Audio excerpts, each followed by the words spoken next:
아멘. 네, 오늘 말씀의 제목을 보게 된 자의 변화라고 하는 것으로 은혜를 나누기를 원합니다. 예수님을 인격적으로 만난 사람들은 반드시 변하게 되어 있습니다. 더 이상 어두운 세상에 머물러 있지 않는 거죠.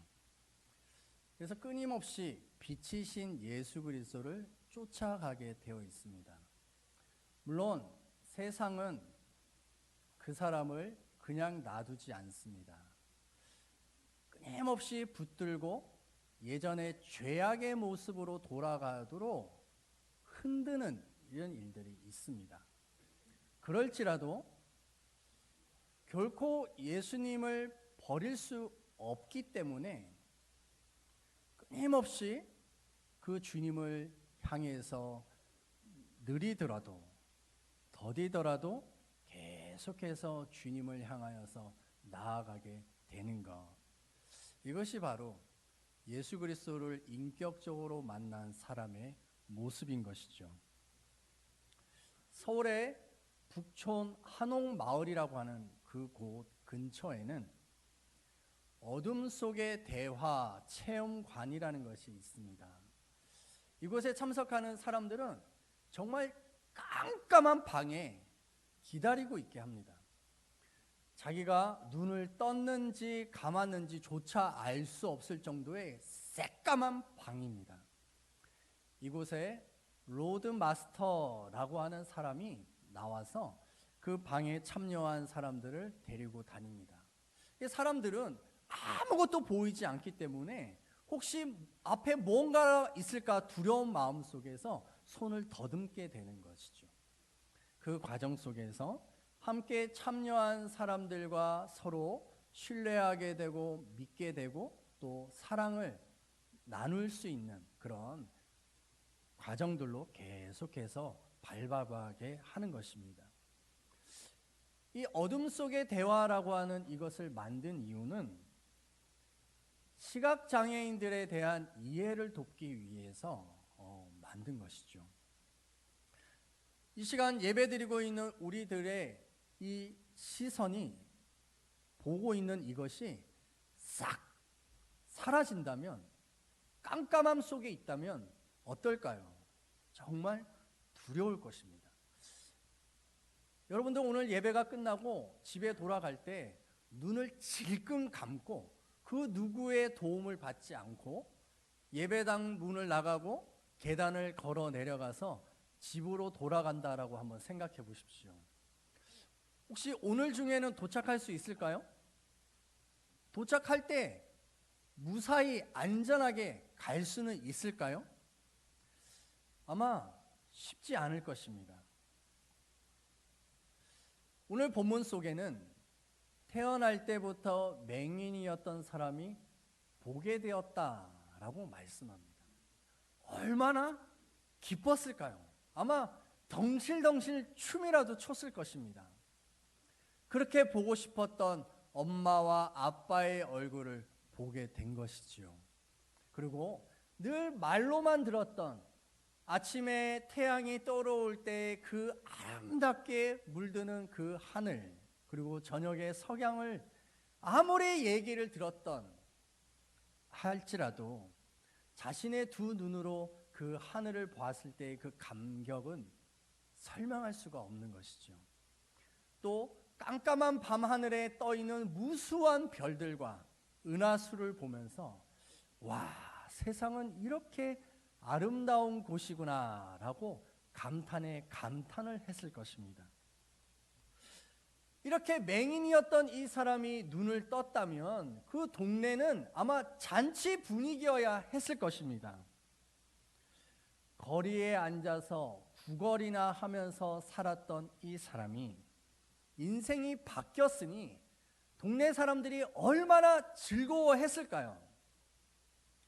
하지만 오늘 우리가 읽은 성경은 그렇게 말하지 않습니다. 특히나 종교의 열심이었던 바리새인들은 이것을 너무나도 싫어했다라고 말씀합니다.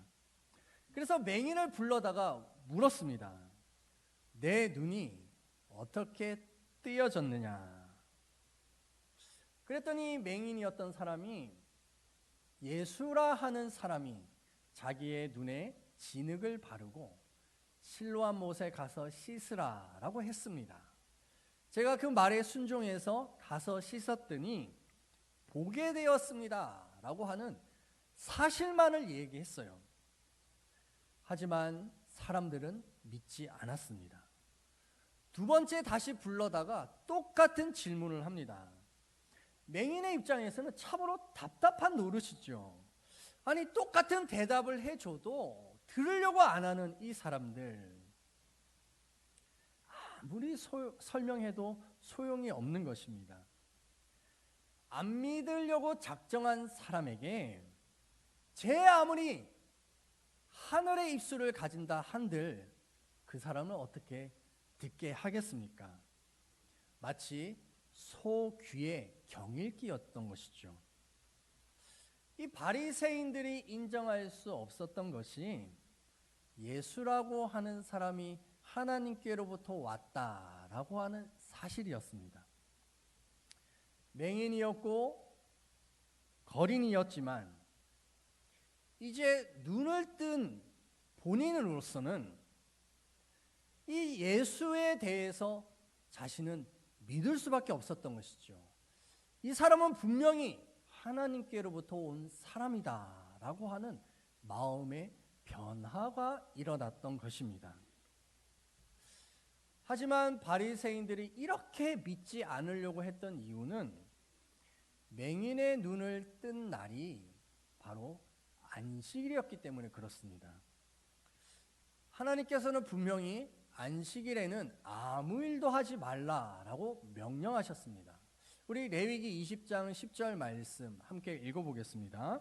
일곱째 날은 내 하나님 여호와의 안식일인즉 너나 내 아들이나 내 딸이나 내 남종이나 내 여종이나 내 가축이나 내 문 안에 머무는 객이라도 아무 일도 하지 말라.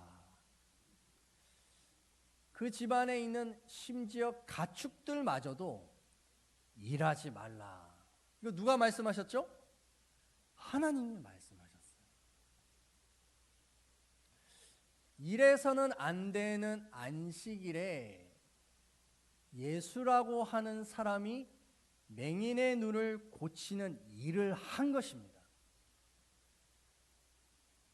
그러면 일하지 말라고 하신 하나님이 잘못인 거예요? 아니면 하나님께로부터 보냄을 받았다라고 하는 예수라고 하는 사람이 잘못일까요? 하나님은 거짓말하지 않으시죠. 그러면 누가 잘못입니까? 예수가 잘못인 것이죠. 그러므로 바리새인들은 뭐라고 판단했냐면 하나님께로부터 오지 않았다라는 거예요. 하나님께로부터 왔다면 안식일에 일을 했다 안 했다? 안 했다라는 거예요. 논리적으로 맞죠? 대체 목사님이 뭘 얘기를 하고 있나? 지금 혹시 유체 이탈 이렇게 지금 아무리 말을 해도 들을 기가 없는 그런 상태는 아닌 거죠? 네, 집중하고 있죠? 네.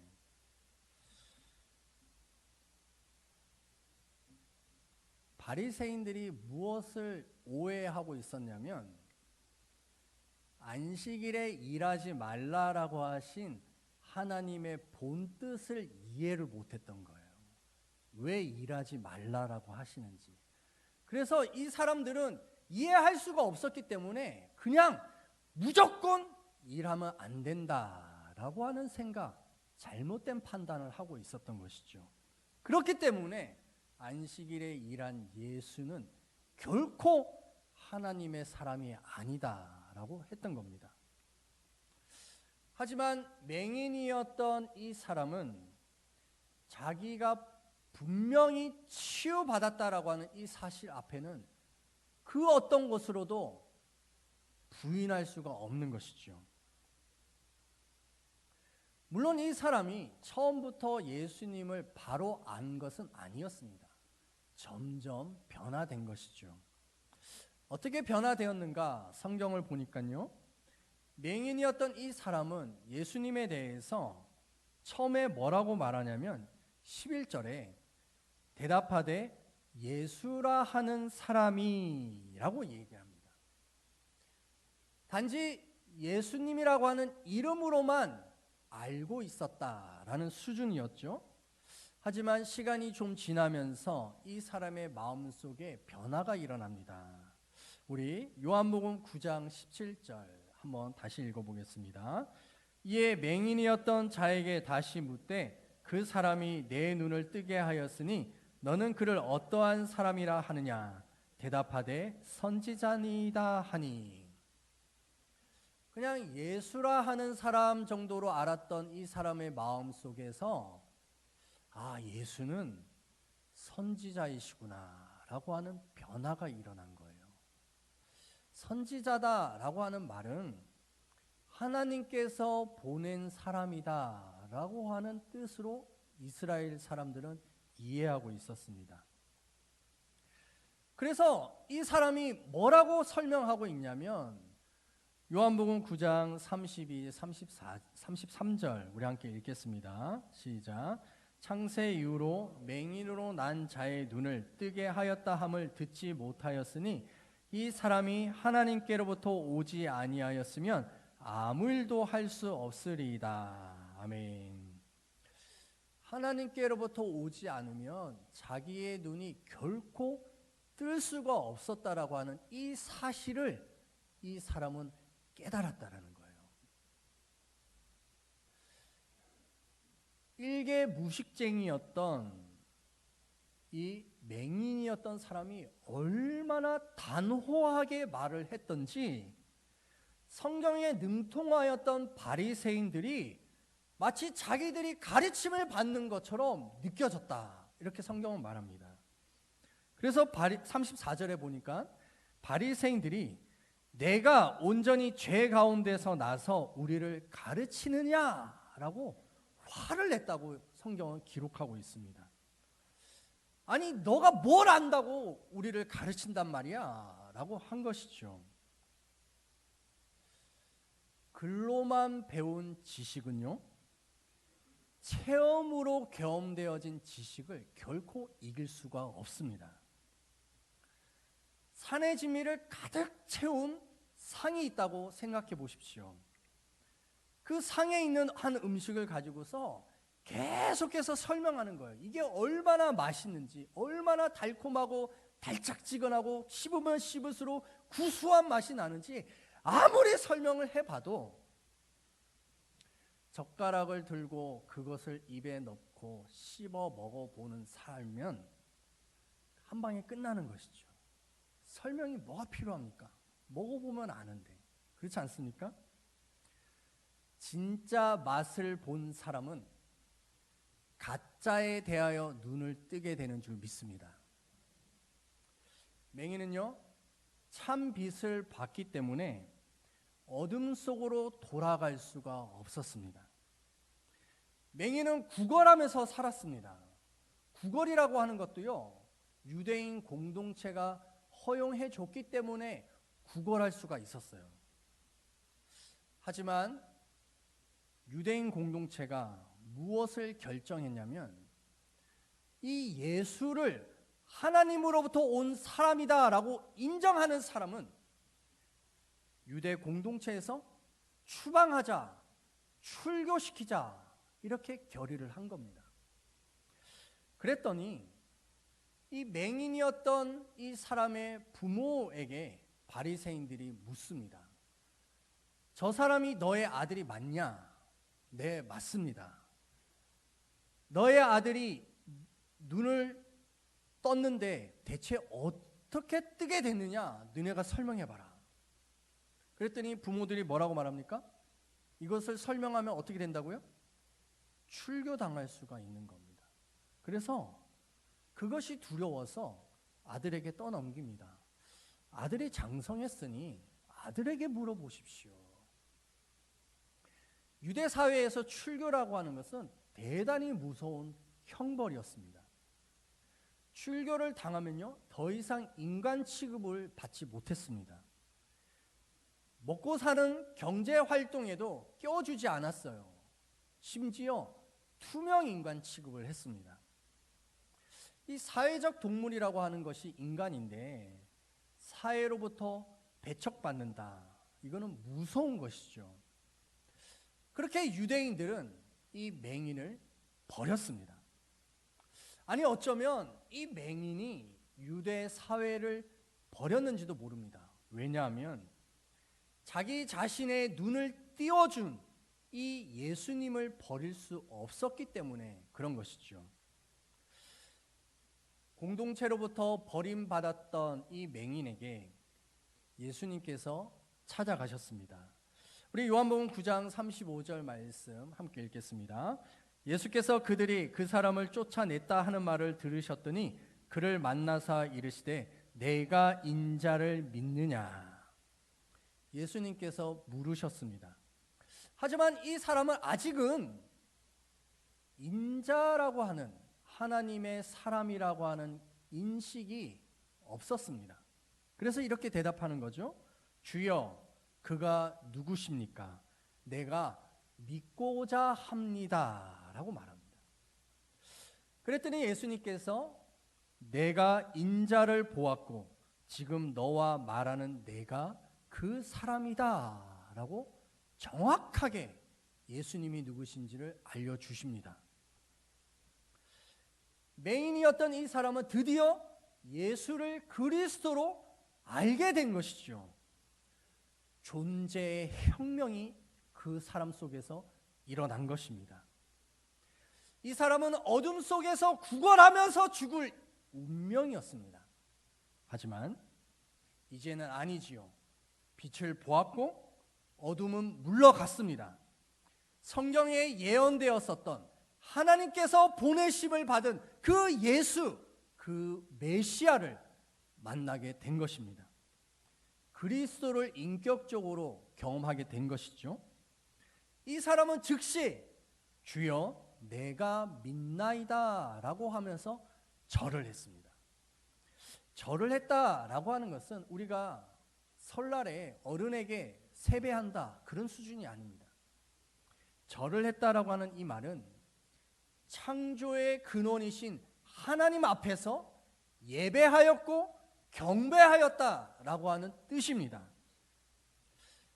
참 빛이신 예수 그리스도를 만난 사람은 이렇게 어둠에서 빛으로 죄인에서 의인으로 변화되는 줄 믿습니다. 41절을 보니까요. 너희가 맹인 되었더라면 죄가 없으려니와 라고 말씀합니다.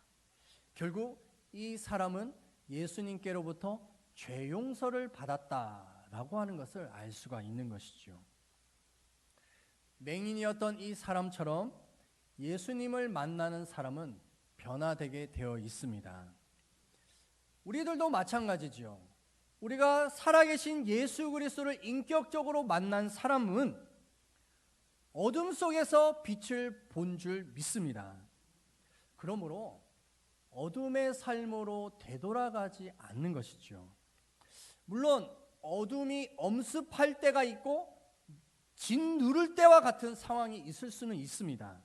하지만 끊임없이 빛을 향하여서 느리더라도 꾸준히 주님을 향하여 걸어가는 그 삶을 살게 되는 것, 바로 이것이 빛을 발견한 사람의 모습인 것이죠. 어떤 환난과 어려움이 온다 할지라도 결코 주님을 떠날 수는 없습니다. 출교를 당하는 고통이 오는 것을 알았음에도 불구하고 이 맹인이었던 사람은 기꺼이 출교를 선택할 수 있었던 것은 빛을 받기 때문인 줄 믿습니다. 우리는 2월에 지금 욥기를 묵상하고 있습니다. 욥에게 사탄이 와서 그의 모든 재산을 한순간에 다 뺏었습니다. 뿐만 아니라 사랑하는 자녀들이 한날 한시에 모두 죽었습니다. 여기에서 한 걸음 더 나아가서 욥에게는 피부병이 생겨서 손톱으로는 긁는 것이 한계가 있어서 깨진 기왓장으로 자신의 몸을 벅벅 긁었습니다.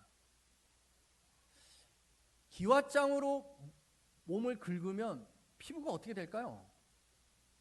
아마 피가 나고 막 진물이 흘렀을 겁니다. 피딱지가 온 몸에 앉아 있겠죠. 밤에는 너무 가려워서 잠을 잘 수가 없어서 뜬 눈으로 밤을 새는 날이 계속됐습니다. 제대로 먹을 수가 없어서 아마 빼짝 마르지 않았을까 상상해 봅니다. 만신창이가 된 이 욥을 보면서 지켜봤던 아내가 욥에게 이렇게 말합니다. 욥기 2장 9절 우리 함께 읽겠습니다. 그의 아내가 그에게 이르되 당신이 그래도 자기의 온전함을 굳게 지키느냐 하나님을 욕하고 죽으라. 아내가요 하나님을 욕하고 죽으라라고 얘기합니다. 왜 하나님을 욕하라는 거예요?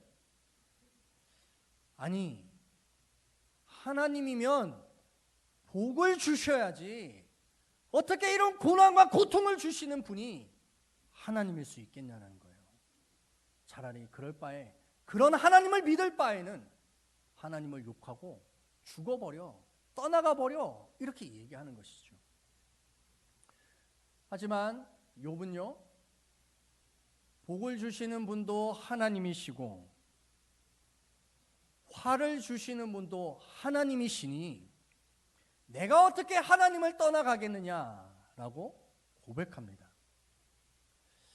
욥이 고난을 잘 극복해서 하나님이 칭찬해 주신 것이 아니라 그 어떤 환난과 고통이 온다 할지라도 욥은 하나님께 꼭 붙어서 결코 하나님을 떠나지 않았기 때문에 그것을 하나님은 의인이다라고 여기신 줄 믿습니다. 나면서부터 맹인이었던 사람이 우리의 모습인 것이죠. 살아계신 주님을 인격적으로 만난 사람은 결코 예수님을 부인할 수 없습니다. 출교 당할지라도 버리지 못합니다. 아니 이 땅에 오신 진정한 왕이신 생명의 근원이신 예수 그리스도 외에 이 땅에서 다른 무엇이 우리를 구원해 줄 수가 있겠습니까? 그러므로 오직 예수 그리스도인 줄 믿습니다. 이런 믿음을 가진 사람은요 보이지 않는 세상을 보는 것처럼 살아가는 겁니다. 참 빛이신 예수님께서 우리에게 하늘의 신령한 지혜와 계시로 우리에게 알려주시기 때문인 것이죠.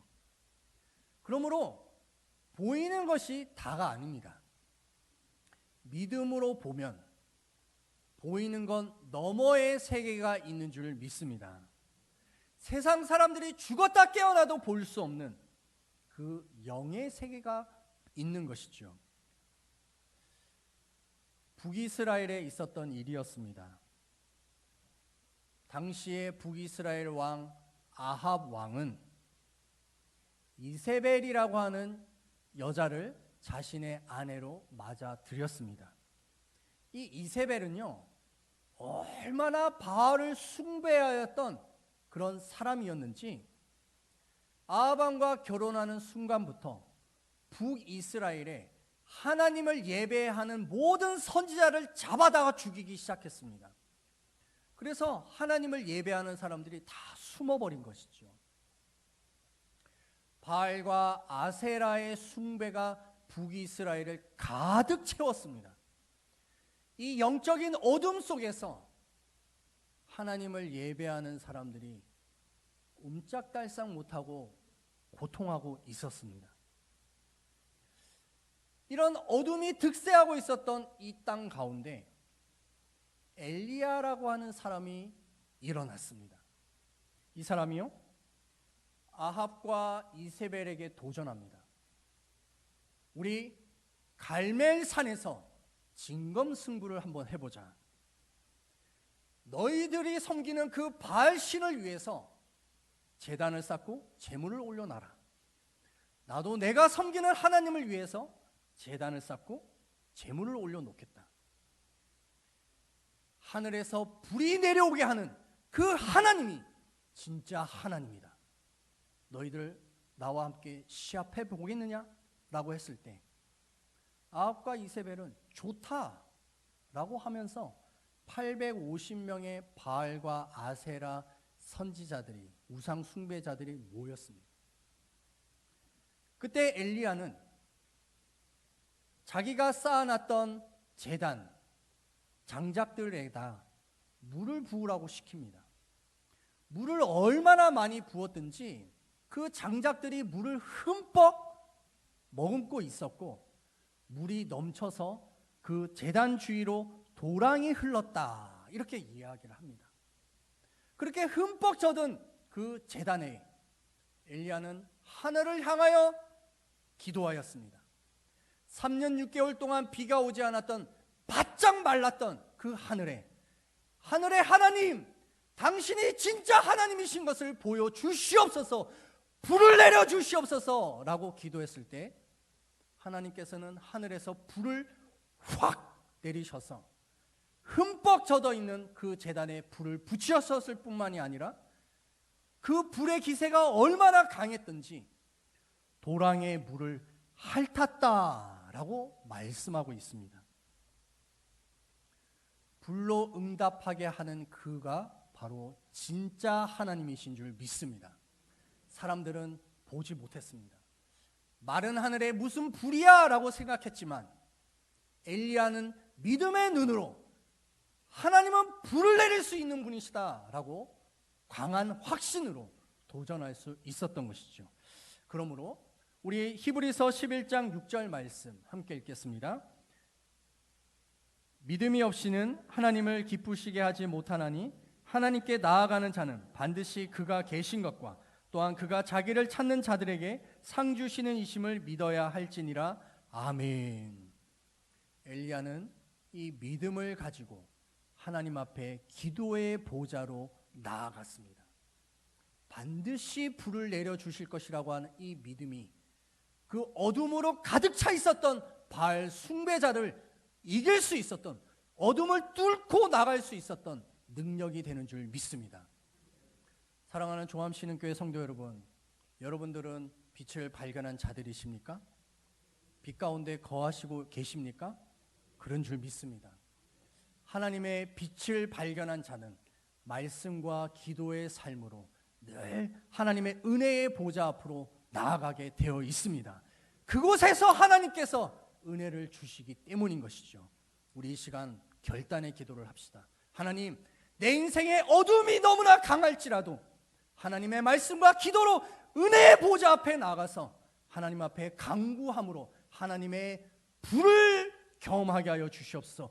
인생에 불을 내려 주시옵소서. 이렇게 우리 주여 청하며 결단하며 기도하겠습니다. 주여! 할렐루야. 하나님 아버지, 우리의 어떤 어두움이 있습니까? 어떤 고난과 고통 가운데 있습니까? 어둠 속에서 구걸하며 살았던 인생이었던 맹인이었던 이 사람이 밝은 빛이신 예수를 발견함으로 인하여서 존재의 혁명이 일어났습니다. 다시는 어둠 속으로 살아갈 수가 없었고 구걸하며 살 수가 없는 삶으로 변하였습니다. 오 주여, 우리의 인생이 하나님을 믿는 자의 삶이 되게 하여 주시옵소서. 불을 내려 주시옵소서. 불이 많은 인생 되게 하여 주시옵소서. 마른 하늘에 불이 내려 하나님의 영광을 드러내며 살아가는 자들 되게 하여 주시옵소서. 그냥 그렇게 살아가는 삶이 아니라, 세상 사람들이 살아가는 삶의 방식이 아니라 하늘의 삶을, 하늘의 영광을 체험할 수 있는 삶을 살게 하여 주시옵소서. 말씀과 기도로 은혜의 보좌 앞에 나가게 하여 주시고, 말씀과 기도로 하나님의 영광을 체험하게 하여 주시옵소서. 하늘의 역사를 경험할 수 있는 자들 되게 하여 주시옵소서. 오 주여, 기적이 일상이 되는 삶 되기를 기도합니다. 기적이 일상이 되는 삶이 되게 하여 주시옵소서. 우리의 삶 가운데 하나님의 영광을, 하나님의 은혜를, 하나님을 찬양하며 하나님을 예배하며 간증하며 살아갈 수 있는 우리의 삶이 되기를 기도하오니, 결단하는 모든 성도들에게 하나님의 은혜를, 하나님의 불을 체험되게 하여 주시옵소서. 예수님의 이름으로 기도드립니다.